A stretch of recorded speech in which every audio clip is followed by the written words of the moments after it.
Hello everyone, in this lesson I will teach you how to make your Chrome like Android or iOS. So first, you need simply to open Chrome and search for Chrome flags. Then, in the search bar, search for Touch UI layout and enable it and relaunch. And here is you will find some changes in the search bar and on the icons. Make sure that your Chrome is up to date. My Chrome is version 99. Okay, but in the big changes you can find it in Chrome div.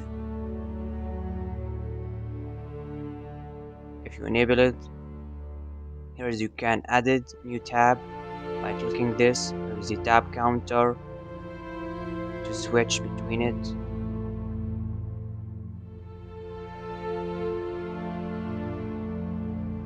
This is very wonderful experience. Here is my version is 101 and it's up to date.